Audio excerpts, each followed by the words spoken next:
क्योंकि मेरे जीवन का बहुत महत्वपूर्ण दिन है।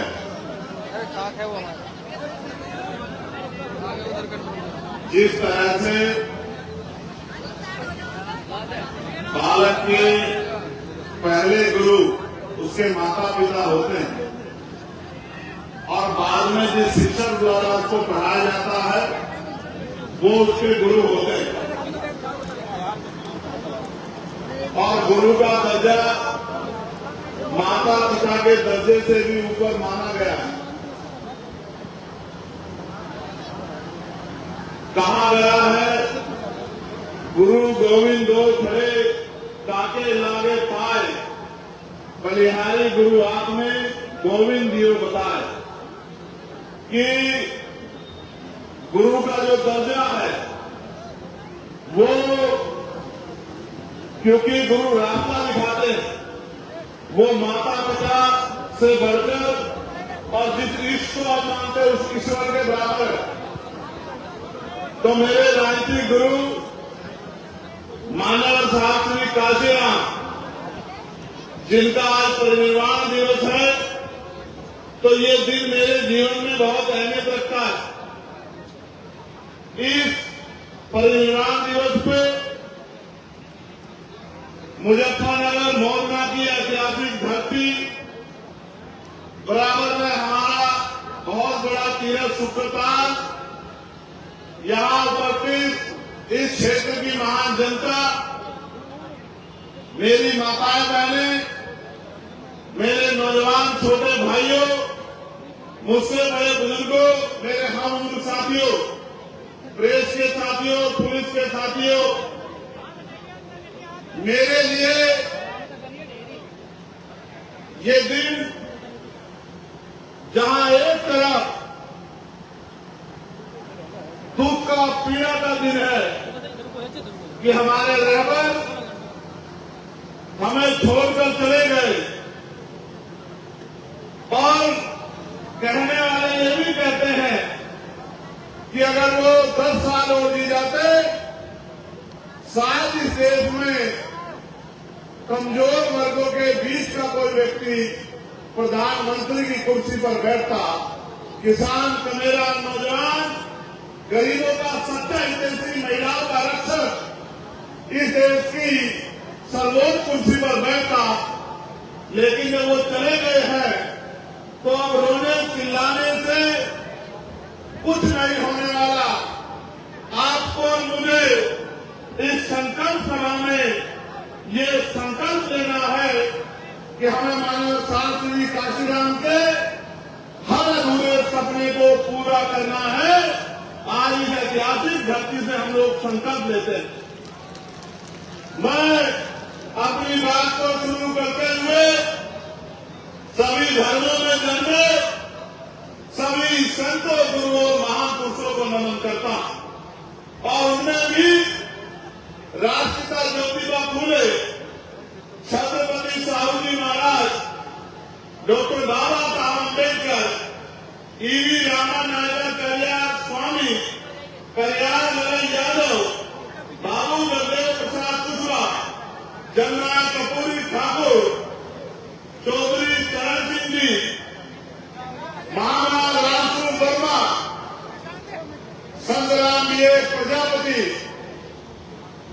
वीरांगना उदयदेव पासी, मां सरकारी बाई, मां अहिल्याबाई होलकर, मानवर दीना भाना वाल्मीकि और मानवर साहब काशीराम जी को मैं आज ऐतिहासिक दिन नमन पुनः करता हूं। आज इस चुनावी सभा में मुझे आपके बीच आने का मौका मिला है। आप ये जानते हैं कि मैं कोशिश करता हूं कि छुट्टी ना हो, और उसके पीछे एक ही कारण है कि मैं मानता हूं कि अभी काम बहुत बाकी है, और जब तक वो काम पूरा नहीं होता तब तक हम लोगों को रुकना नहीं है। आज जिस तरह का ऐतिहासिक जनसैलाब आप लोगों ने यहां उपस्थित कराकर मेरे हौसलों को, पार्टी के हौसलों को, संगठन के हौसलों को, हमारे नेताओं को और हमारे लोकप्रिय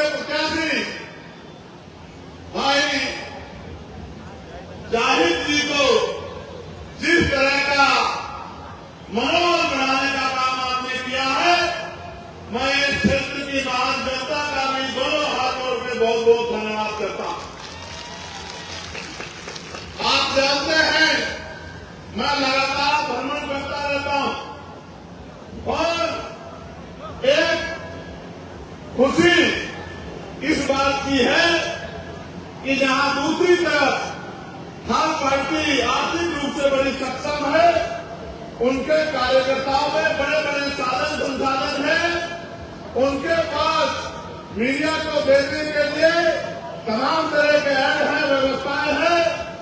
वहां दूसरी तरफ मेरे भीम आदमी आजाद समाज पार्टी के गरीब घर से आने वाले कार्यकर्ताओं ने मेरी एक आवाज में जिस तरह से पिछले 7-8 सालों से मेरी हर एक बात पे पहरा देने का काम किया, उससे पहले आशा उम्मीद करता हूं कि अगर कोई ईमानदारी से काम करता है तो समाज उसका साथ देता है। इसी तरह का प्यार नगीना में भी आपने मुझे दिया। सभी जाति धर्मों के लोगों ने मुझे वोट देकर और बड़ी बड़ी पार्टियां जिनमें बड़े बड़े नेता हैं, बड़े बड़े साधन हैं, उन बड़ी बड़ी पार्टियों पे भरोसा न करके जिस तरह से नगीना के लोगों ने आशीर्वाद देकर, प्यार देकर मुझे वोट की ताकत से कामयाब बना के भेजा, उसी तरह से जिस तरह की मेहनत मैंने वहां देखी थी, मेरे भीम आर्मी के साथी, हमारे आजाद समाज पार्टी के नेता, उसी तरह के कार्यकर्ता मेहनत यहां इस मीरापुर विधानसभा में भी कर रहे हैं। मेरा विश्वास है जिस दिन चुनाव अनाउंस होगा और वोट पड़ेंगे और परिणाम आएगा, मैं संकल्पित हूं इस मिट्टी के आशीर्वाद से कि मीरापुर विधानसभा हम लोग कम से कम 20,000 वोटों से जीत के जाएंगे। इस बात का मुझे बहुत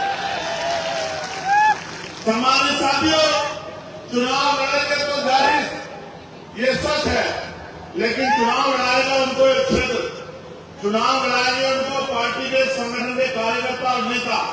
और इस मंच पर उपस्थित हमारी पार्टी के सभी सम्मानित नेताओं का भी मैं यहां पहुंचने पर धन्यवाद करता हूं। जो प्रभारी यहां लगाए गए हैं उनकी मेहनत का भी मैं धन्यवाद करता हूं। जितने साथी जो टिकट की दौड़ में थे और जो चाहते थे उन्हें मौका मिले, लेकिन उन्होंने जिस तरह की वफादारी पार्टी के साथ दिखाई है, मैं उनको संकल्प लेके कहता हूं कि आपके अधिकारों के साथ किसी भी तरह का नुकसान हम लोग नहीं होने देंगे। इस बात का भी मैं आप लोगों को वचन देता हूं। जाहिर भाई का चुनाव में इसी बात पे हुआ कि उनका न कोई क्षेत्र में कोई विवाद है और न ही अपवाद है। वो निर्विवाद व्यक्ति हैं और पहली बार चुनाव के मैदान में आए हैं और उनके साथियों ने जिस तरह से पार्टी के प्रति सम्मान का भाव प्रकट करते हुए उनके हाथ मजबूत करने का काम किया। मैं भाई जाहिर से भी ये कहूंगा, उनके परिवार से भी ये कहूंगा कि उनको इन साथियों को साथ लेकर चलना है, इनकी बात को मजबूत करना है, इनकी बात को कभी कमजोर नहीं पड़ने देना है। और जिस तरह से मंडल के प्रदेश कमेटी के और जिले के संगठन ने हाथों हाथ मेरी बात को मजबूत करने का काम किया, उसके लिए भी मैं उनका कोटि कोटि धन्यवाद करता हूं। सम्मानित साथियों, मानव काशीराम साहब जिनका आज परिनिर्वाण दिवस है, उनके बहुत सारे लक्ष्य और सपने थे। लक्ष्य उन्होंने निर्धारण किए और लक्ष्य लगभग उन्होंने पूरे किए, लेकिन एक लक्ष्य उनका अधूरा रह गया। वो लक्ष्य ये था जिसका मैंने सबसे पहले जिक्र किया कि एक दिन ऐसा आएगा कि बाबा साहब अम्बेडकर के बच्चे, इस विचारधारा को मानने वाले लोग देश की सर्वोच्च कुर्सी पर बैठेंगे। उनकी औलाद होने के नाते, उनके अनुयायी होने के नाते मेरी आपकी हम सबकी ये जिम्मेदारी रहती है कि हम उनके अधूरे सपने को पूरा करें। करना चाहिए नहीं करना चाहिए बताओ? अगर कोई पिता अपने बच्चों के सामने किसी काम को अधूरा छोड़ के चला जाए तो उनके बच्चों की जिम्मेदारी बनती है नहीं बनती है कि उनके अधूरे काम को पूरा करें। मुझे दोनों हाथ उठा के बताओ कि इस काम को पूरा करने में मेरी मदद करोगे नहीं करोगे? तो आओ फिर मेरी बातों पर गौर करो। आप जानते हैं जब आजाद हुआ 15 अगस्त 1947 को, मैं बार बार समझाता हूं और आज फिर आपसे कह रहा हूं और आपकी बात समझ में आएगी। मैं इस बात की भी गारंटी देता हूं, मेरी गारंटी मोदी जी की गारंटी जैसी नहीं है जो कभी पूरी नहीं होती। मेरी गारंटी तो वो गारंटी है जो पूरी भी होगी और जिस दिन पूरी होगी आपको एहसास भी होगा। मैं आपको विश्वास दिलाता हूं, जब आप मेरी बात को यहां से सुन के घर की तरफ लौटेंगे और अगले कुछ समय से पहरा देंगे तो आपको एहसास हो जाएगा कि मैंने आपको किस माध्यम से क्या समझाया। तो जब 14 अगस्त 1947 को देश अंग्रेजों के अधीन था, जिस व्यक्ति की जेब में 100 रुपए थे, 15 अगस्त को आजाद होने के बाद 16 अगस्त 1947 को उसकी जेब में 100 रुपए थे। 14 अगस्त को जिसके पास 1 बीघा जमीन थी, 16 अगस्त को आजादी के बाद भी उसके पास 1 बीघा जमीन ही थी। और 14 अगस्त को तो नौकरी पे नहीं था, आजादी के साथ नौकरी नहीं मिली, 16 तारीख को भी वो बेरोजगार ही था। बदलाव ये हुआ कि हम अंग्रेजों के गुलाम थे। अंग्रेजों ने पावर जो है यहाँ की सरकारों के हाथ में दे दी। अंतिम सरकार पंडित जवाहरलाल नेहरू जी के नेतृत्व में बनी, लेकिन अपनी आजादी किसान से मेरे नौजवानों को कम मिली। जब इस देश में 26 जनवरी 1950 को बाबा साहब अम्बेडकर का संविधान लागू हुआ, उस संविधान से क्या परिवर्तन हुआ? उस संविधान से परिवर्तन हुआ कि सभी लोग इस देश में बराबर होंगे। जो गैर बराबरी है, लोकतांत्रिक व्यवस्था उस गैर बराबरी को खत्म करने का काम करेगी। कैसे?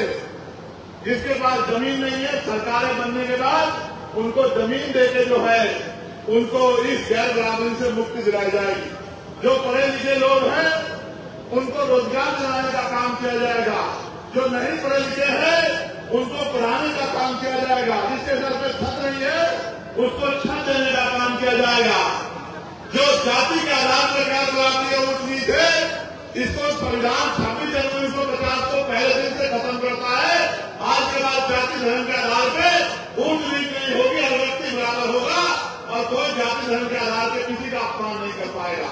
उसी तरह से धर्म के आधार पर सब लोगों को बराबरी होगी, सब अपने धर्मों को मानेंगे, सब अपने धर्मों की पूजा उपासना अर्चना करेंगे।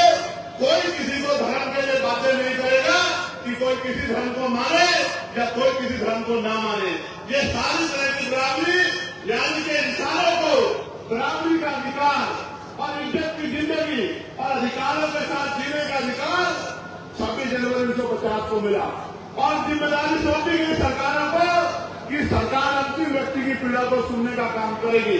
लेकिन आप एहसास करके देखो, आजादी के 75 साल बाद हमें क्या मिला है? आज भी हजारों लोग ऐसे हैं या लाखों लोग ऐसे हैं जिनके सरों पर पक्की छत नहीं है। मैं अभी दिशा कमेटी की मीटिंग में बिजनौर गया था।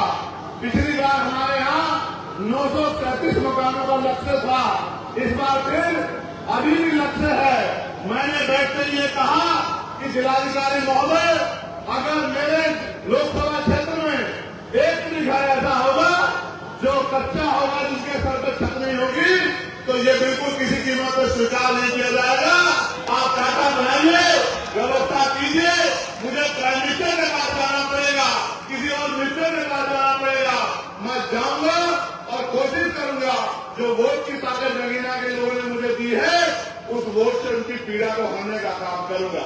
तमाम डिपार्टमेंट के अधिकारी थे, मैंने उनसे भी कहा कि बिजली विभाग के जो कर्मचारी है, ये जो लूट मचा रखी है कि अगर 5,000 का बिल होगा गरीब का तो उसका कनेक्शन काट दोगे, उसकी कुर्सी डाल दोगे और पूंजीपतियों के लाखों करोड़ रुपए भाजपा की सरकार ने माफ किए हैं।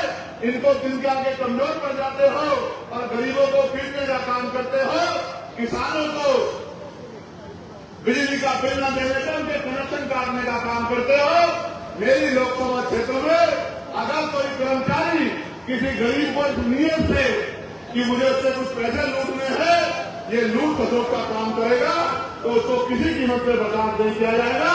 ऐसे कर्मचारियों पे कार्रवाई करने का काम आपको करना पड़ेगा। और उन्होंने मुझे आश्वासन दिया कि सांसद साहब, मैं विश्वास दिलाता हूँ एक भी घटना ऐसी पाई जाएगी तो उन पर कार्रवाई होगी। ये आपका क्षेत्र है। 75 साल बाद क्या मिला? पढ़े लिखे नौजवान बैठे हैं, बताओ नौकरी मिल रही है? मिल रही है? तो फिर सरकारें किस लिए? पढ़े लिखे हमारी बेटियां परेशान है, हमारे बीएड के बीटीसी के बच्चे परेशान हैं, भर्तियां नहीं आ रही। 69,000 शिक्षक भर्ती में घोटाला हो गया। 20,000 पदों पे आज तक मैंने आंदोलन किया था, 6,000 आपको नौकरियां दिलाने का काम किया था, फिर उसमें रोक लगी, फिर हाईकोर्ट से उसको ऑर्डर हो गया, फिर सुप्रीम कोर्ट चला गया। ऐसे ही वो बच्चे सड़कों में परेशान घूम रहे हैं। आपके सामने सब कुछ हो रहा है। कोई भर्ती आती है पुलिस की, अभी आई थी, भर्ती में घोटाला हो गया, पेपर लीक हो गया, फिर मैंने मांग उठाई, दोबारा लेटर लिखा, फिर उसका पेपर दोबारा हुआ।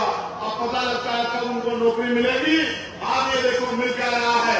यहाँ क्षेत्रीय किसान, ये हमारा गन्ना भाव बैठ है, गन्ना की फसल के जो है ना तो दाम किसान तय कर पाता है और न नीले समय पे पैसा देती है। आपने जिनको एमएलए बना के भेजा है, एमपी बना के भेजा, वो पता नहीं क्या करेंगे। मैं आपको विश्वास दिलाता हूँ किसान भाइयों, अगर आपने मेरे हाथों को मजबूत करा और भाई गाइड को जो ताकत देने में काम करी, जो मील पैसा नहीं देगी उस मील पे ताला लगा दिया जाएगा जब तक आपसे पैसे नहीं मिलेंगे। और आप जानते हैं मेरे यहाँ भिलाई मिल के लोग देरी कर रहे थे। मैंने परसों तक मीटिंग हुई तो जिलाधिकारी ने कहा कि भिलाई मिल वालों को उठा के समझा देना, मुझे उनसे कुछ नहीं चाहिए, लेकिन अगर किसानों को पैसे नहीं मिलेंगे तो मिल नहीं चलेगी। इस मिल पर ताला लगाने का काम यहाँ का मौजूदा सांसद करेगा। इस बात को आप ध्यान रखना। इसलिए मैं आपसे कह रहा हूँ, मेरे मन में तो बहुत सपने हैं और सपने ये सुनो कि कुटीर उद्योग लगने चाहिए और ग्रामीण क्षेत्रों में महिलाओं को रोजगार मिलना चाहिए। मैं तो बहुत बचपन से देख रहा हूँ, मेरी माँ पशुओं पालती है और पशुओं का दूध बेच बेच के अपने बच्चों को पालने का काम करती है। पूरी जिंदगी उनकी इसी में बीत जाती है। या वो कोयलों पे काम करती है, या वो भट्टों पे काम करती है, या फैक्ट्रियों में जाकर सर पे ईंटें उठाती है। आज तक भी देश में महिलाओं को सम्मान की जिंदगी दिलाने का काम सरकार ने नहीं किया। आप किसी क्षेत्र का मामला उठा के देख लो, बहन बेटियों पर जिस तरह का जुल्म हो रहा है, कानून व्यवस्था के बैठे लोग उस तरह से बहन बेटियों के सम्मान की सुरक्षा नहीं कर पा रहे हैं। इसलिए मैं तो चाहता हूँ कुटीर उद्योग लगे ब्लॉक स्तर पर और महिलाओं को घर पे रोजगार मिलने का काम हो, सम्मान की जिंदगी मिले और 15-20 हजार रुपए का रोजगार मिले। और जो पढ़े लिखे नौजवान हैं उनको अगर सरकार नौकरी नहीं दे सकती तो जब तक वो बेरोजगार है बेरोजगारी भत्ता दिलाने का काम करे और साथ साथ इंडस्ट्रियल एरिया लग के उद्योग धंधे लग के हजारों नौजवानों को जिलों में नौकरी मिलने का काम हो। जिन माँ बाप ने अपना पेट काट के जो है उनको पढ़ाने का काम किया, इस उम्मीद से कल मेरी लाठी बनेगा, उन माँ बाप को भी कुछ सुकून मिले। मैं तो गरीब परिवार से आता हूं और हमारे नेता बैठे हैं, मैं कहूंगा कि वो गौर करें। ये आपकी जिंदगी का मामला है, बता रहा मैं झूठ तो नहीं बोल रहा हूं। आज गरीबी का आनंद ये है कि बेटा पिता के सामने हाथ मिलाकर कहता है कि मुझे सामान चाहिए और बाप चाहता है कि अपना दिल निकाल कर दे दे अपने बच्चे के लिए, लेकिन जेब में पैसे नहीं होते तो आप में आंसू लेकर चला जाता है, नहीं चला जाता? बताओ, मैं झूठ तो नहीं कह रहा हूं। ये सच है नहीं है? बताओ। तो इस देश में जो अमीरी और गरीबी की खाई खड़ी कर दी है, इस खाई को पारने के लिए लोकतांत्रिक व्यवस्था में इन निकम्मी सरकारों को हटा के काम करने वाले लोगों को आपको बिठाना पड़ेगा। और जिस दिन काम करने वाले लोग आ गए, मैं लिख के देता हूं कि किसी गरीब का हाथ फैलेगा नहीं। वो गरीब का इतना सक्षम होगा कि वो किसी दूसरे की मदद कर सके। जो पॉलिसी हमारी मैंने पार्लियामेंट में उठाई, आपने सुना नहीं होगा और मैं आपको कहता हूं, बताना किसने पॉलिसी दी है क्या? कि एजुकेशन पॉलिसी ऐसी होनी चाहिए कि चाहे प्राइम मिनिस्टर का बेटा हो या राष्ट्रपति का या मुख्यमंत्री का या केंद्रीय मंत्री का या स्टेट मिनिस्टरों का या डीएम का, एसएसपी का, सीओ का, दरोगा जी का या गांव के सरपंच का, जिला पंचायत का या आम मजदूर किसान का बेटा की पढ़ाई सरकारी स्कूल में होनी चाहिए उनसे बताओ क्यों होनी चाहिए। सुनो, अमीर को पढ़ा लेंगे प्राइवेट में, गरीब कहाँ पढ़ाएगा? कहाँ पढ़ाएगा? सरकारी में। और सरकारी में मास्टर कहाँ है? और पढ़ाई कहाँ हो रही है सरकारी में? आप बताओ।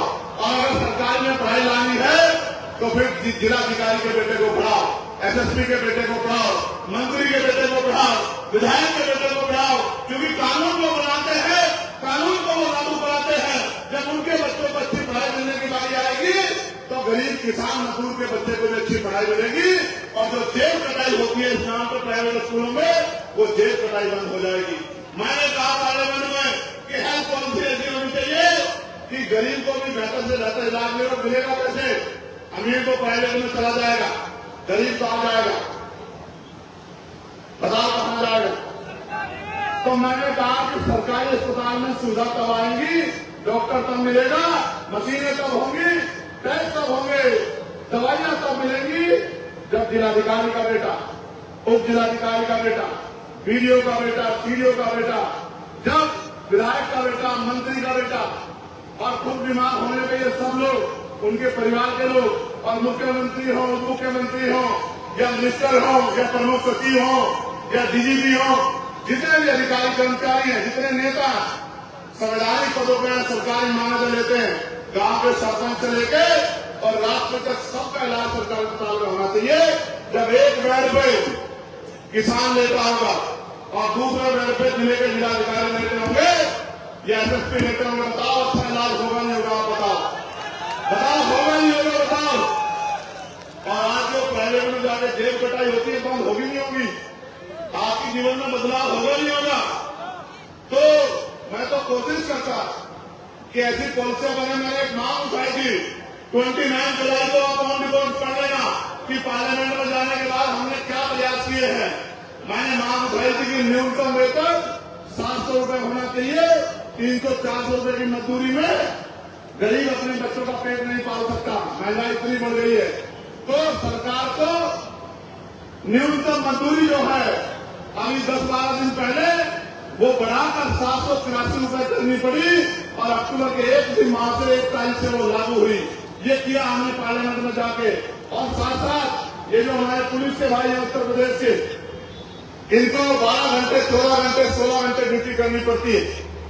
मैंने इनके लिए भी मांग उठाई कि इनको 8 घंटे की जो है ड्यूटी होनी चाहिए और सप्ताह में 1 दिन इनको छुट्टी होनी चाहिए और बॉर्डर स्कीम से इनको जो है बाहर करना चाहिए।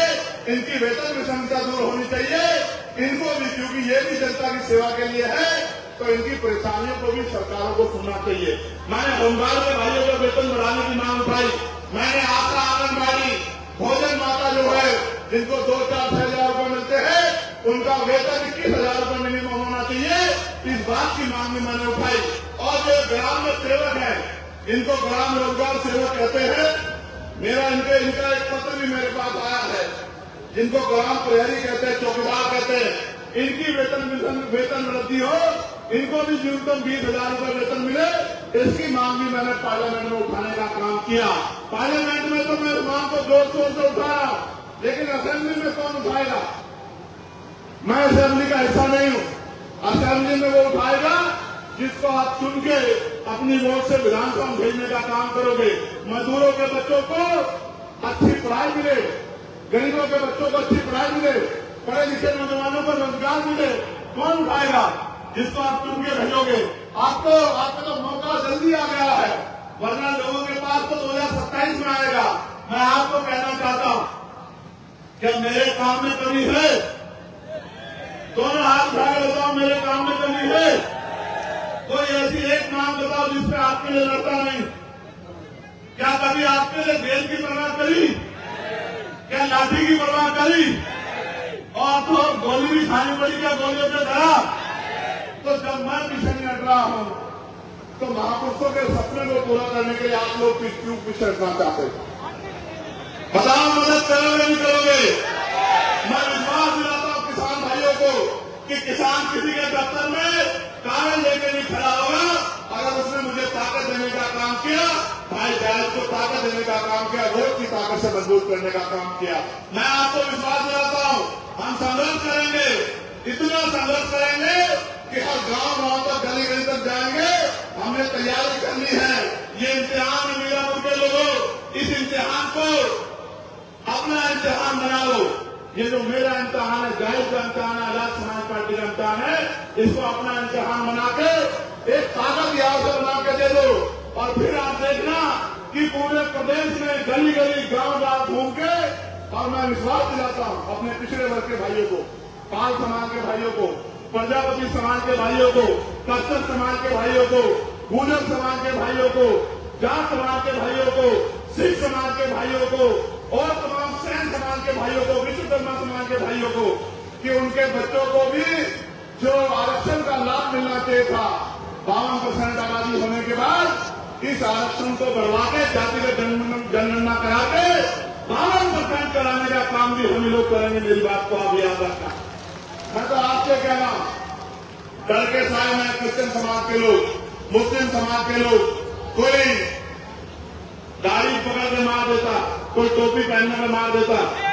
और आज तो आलम क्या हो गया, एक कहावत बना जा रहा है वीडियो बनवा के कि हर धर्म के इसके खिलाफ, कभी बुद्धिस्टों के खिलाफ, कभी सिख भाइयों के खिलाफ, और ट्रेन बना के हजरत पैगंबर मोहम्मद साहब के खिलाफ जिस तरह की बयानबाजी करके जो है वही बंटवारा करने का, हिंदू मुस्लिम करने का जिस तरह का प्रयास किया जा रहा है, ये भी किसी छिपा नहीं है।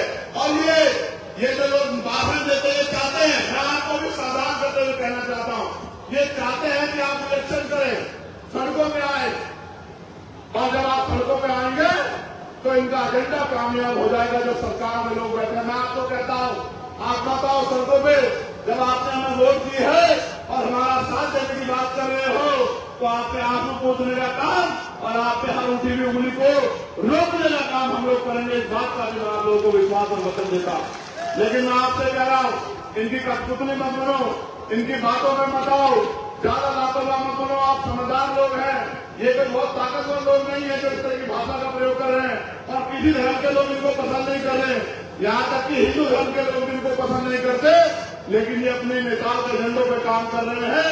हमें समझदारी दिखानी है, लापरवाही नहीं करनी।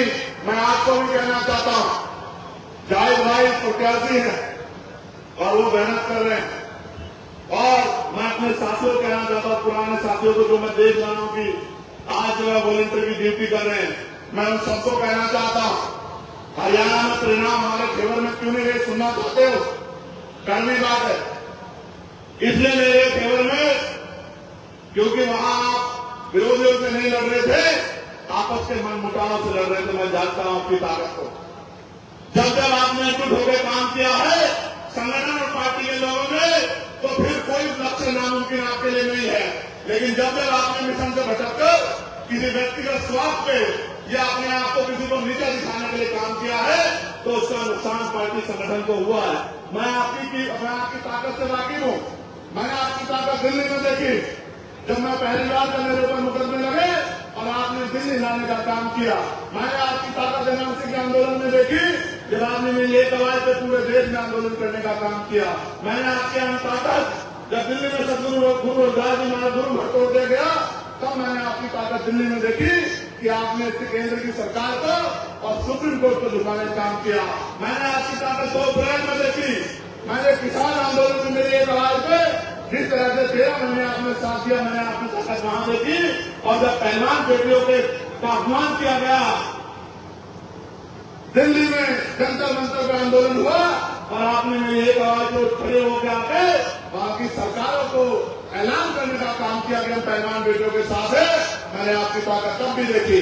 लेकिन मैं जानता हूं, क्योंकि आप सीधे लोग हैं, इस देश में 100 साल से जो पार्टियां काम कर रही है उनको भी एहसास नहीं है। उनके आगे कुछ अच्छे बुरे लोग हैं, लेकिन आपको लक्ष्य को लेकर निकले हैं। आपका कोई अपना लक्ष्य नहीं है। आपका लक्ष्य हाथे में अंतिम जो व्यक्ति है उसको सम्मान और सुविधा और अधिकार दिलाने का लक्ष्य है।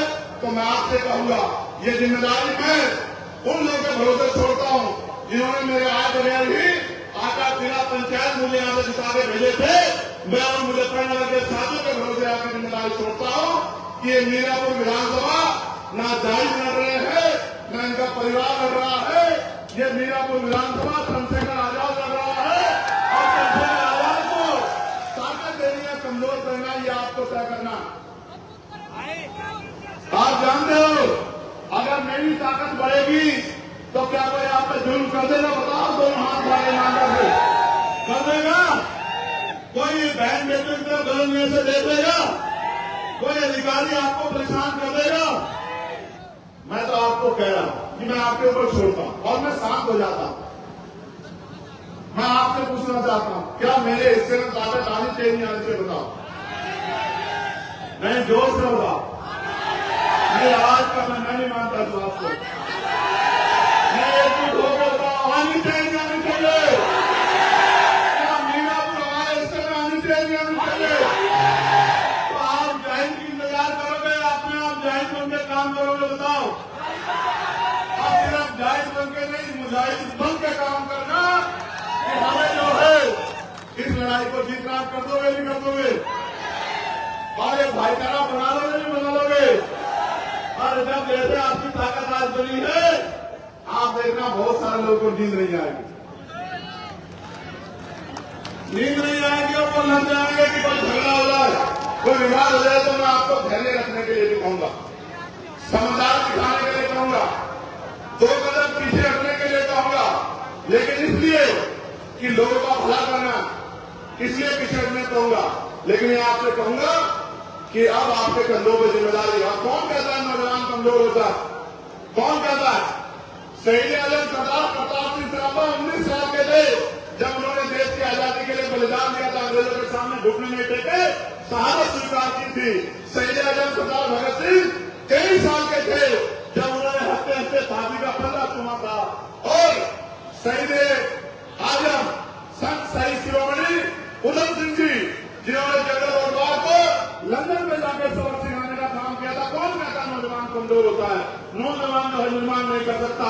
और आपका अपना सिपाही, आपका सबसे छोटा वर्कर चंद्रशेखर आजाद आज नौजवान जो है जितने बड़े लोगों के दांत खट्टे कर रखे हैं, आप नहीं जानते हो क्या? बताओ, पार्लियामेंट में आपके कार्यकर्ता से ज्यादा मजबूती से कोई आवाज उठाता है क्या आपकी? बताओ, लीडर होकर आवाज उठाता हूं नहीं उठाता हूं?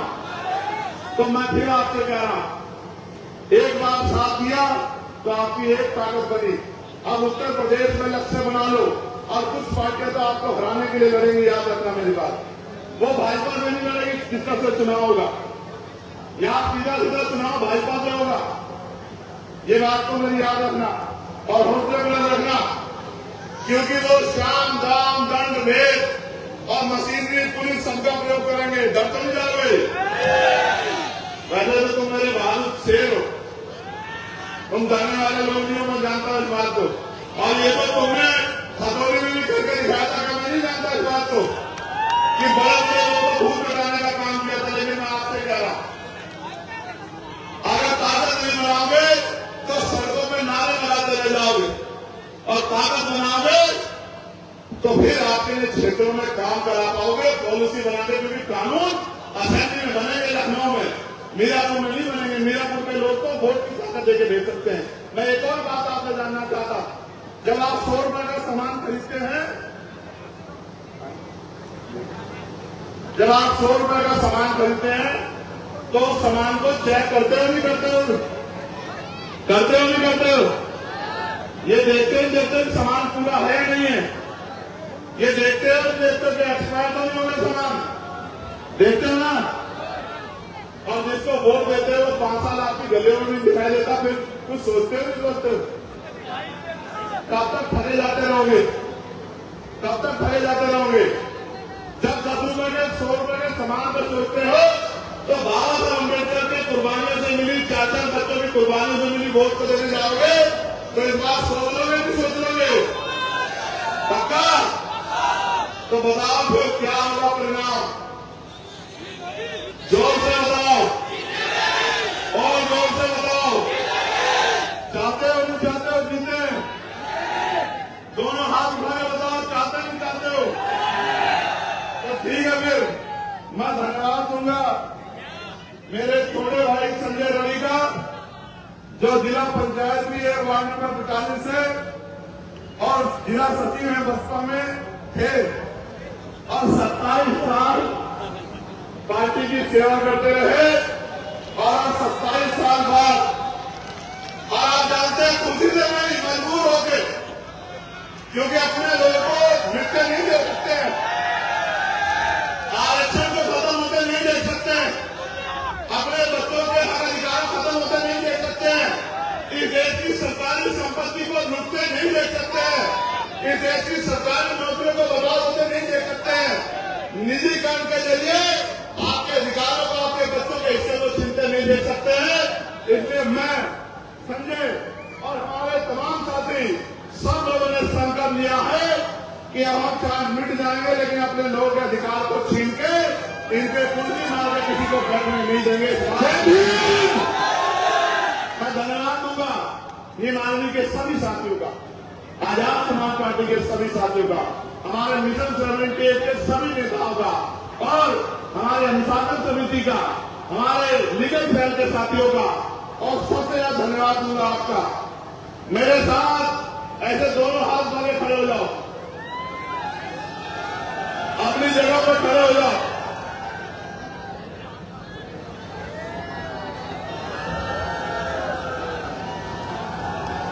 जय भीम, जय भारत, जय जवान, जय किसान, जय मंडल, जय जोहर, मीरापुर की जनता जिंदाबाद, मीरापुर की माता बहने महान जनता जिंदाबाद, अच्छा मेरे साथ रहोगे तो जिंदाबाद रहोगे, और अगर किसी और के चक्कर में पड़ोगे, सुनो एक कहावत है, आज मांगे तो मांगे तो वही मिलेगा जो मिलता है। बताओ बदलाव चाहते हैं नहीं चाहते हो? दोनों हाथ उठाकर बताओ बदलाव चाहते हैं नहीं चाहते हो? तो मेरे संदेश को गांव पहुंचा दोगे नहीं पहुंचा दोगे? अपने आप से वर्कर नेता बनकर काम कर लोगे नहीं कर लोगे? इस लड़ाई में मेरी मदद कर दोगे नहीं कर दोगे? पक्का? दोनों हाथ उठा के चलो फिर ठीक है। आप सबके बहुत बहुत बधाई और शुभकामनाएं। और आज के सफल कार्यक्रम के लिए जिला कमेटी का, मंडल प्रदेश कमेटी का, दोनों संगठनों की और हमारे सभी नेताओं का बहुत बहुत धन्यवाद।